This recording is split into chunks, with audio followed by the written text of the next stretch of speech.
Before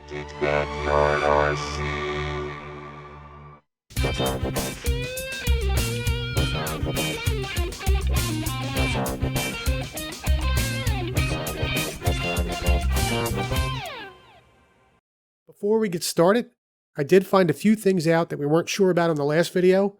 Huge thanks to my friends down in the comment section and my buddies over on the Facebook pages. First off, the fiberglass link holders are a Robinson Racing product. The transmission differences, the one with the brass gear is actually an early version of the transmission. The one with the cast or aluminum gear is a later version of the transmission. Those outdrive dogs, the early ones with the aluminum rings, and the plastic ones, the longer black plastic ones, are actually RPM units. So that was cool to know. And finally, those shock pistons, that big mess of a shock piston in there. The pink ones were actually a Paragon product that had like a needle and seat that went down them. It was a crazy setup. They were actually just turned upside down and broken. I guess the racer before me was using this as a shock limiter. And the double stacked pistons were actually just two Losi pistons with some washers in between. I guess they were fooling around with some kind of rebound thing. I do believe these shocks came off of a dirt track style car, which is pretty crazy stuff. We set it all back to stock, and that's about it. So let's move along with this video.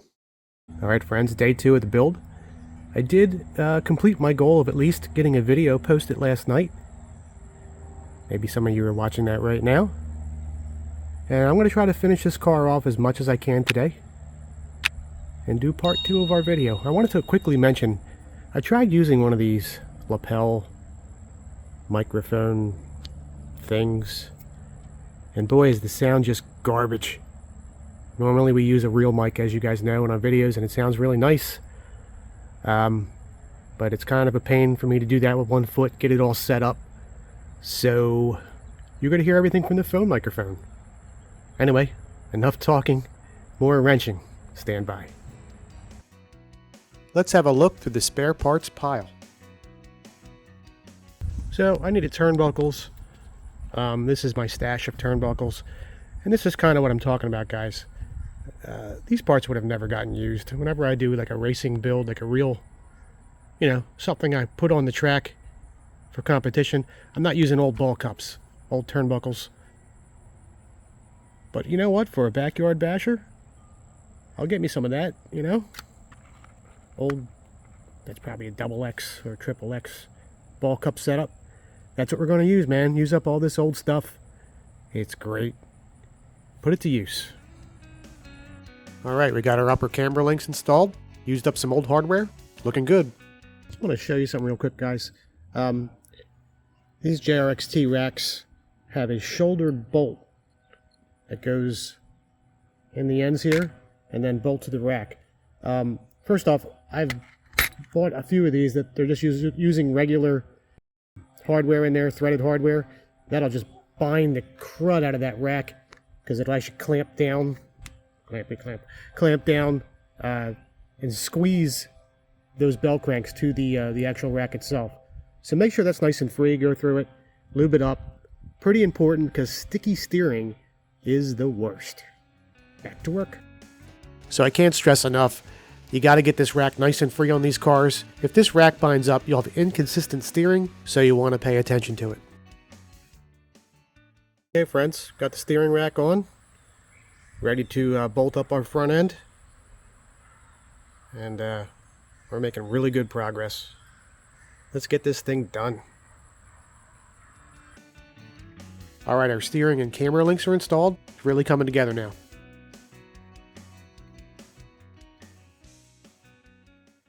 Okay, friends, lots of progress. Got all our turnbuckles on, our steering turnbuckles.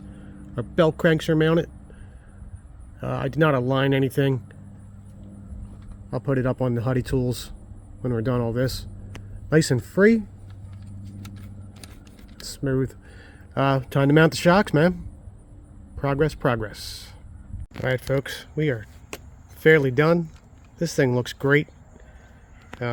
Real plush. I mounted up some 2.0 wheels and tires. Schumacher tires. I forget who makes these wheels. I'll put it down there with some script once I find out. They're really cool wheels though. Let you fit modern wheels on a JRX.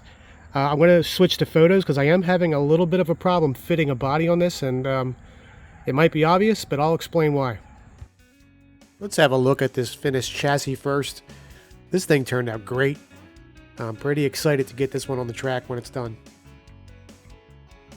So yeah, there's an obvious and apparent problem with mounting a JRX body to a long chassis car. Mainly is the bottom of the chassis is different towards the front of the car. So what I mean by that is the original chassis has a sort of gull wing shape, and the original body is molded to that shape of the chassis. Now when you mount an original body on a long chassis car, the bottom of the chassis sticks out past the body. Doesn't look great. You can do it, but it doesn't look great. Now the solution to this is to use a JRX Pro body. I only have one, and it is cut for the other car with H-arm suspension. So you have to make room for the 5-link suspension to exit the back of the body. Also, the shock tower is a little bit shorter, so the shocks are in a different position. I'd really have to cut this body all up, and it wouldn't look nice in the end. So eventually, we'll just pick up another JRX Pro body. They're a little bit hard to get in the States. I'd have to go outside the country. I just don't have time to get a body here, paint it, fit it, and onto the channel so we can get this video out in a timely fashion. So we're sort of ending this on a cliffhanger. Next time you guys see this car, hopefully it's out on the track racing around. Other than that, I think it turned out great, and I'm so happy to get another JRX2, JRX Pro back together out on the track instead of just sitting in a parts bin on my shelf somewhere. So that's it for this segment, guys. If you could all do me a favor, if you're not subscribed, please hit that button. It really does help us out. We're trying to get the channel up and running again, and every sub helps us big time. I'll talk to you guys soon down below. You guys rock.